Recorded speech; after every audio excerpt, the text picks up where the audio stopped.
doon sa baba ng armhole.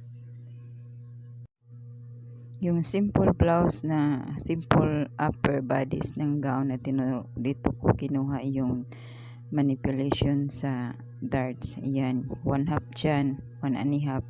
Tapos dinagdagan ko ng 1 inch. Kaya naging 2 1/2 inch.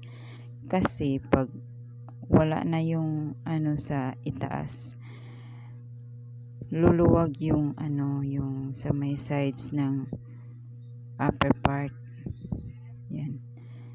Yan sa gitnang shoulder, tapos bust point. Yan din, isa din yan sa mga darts.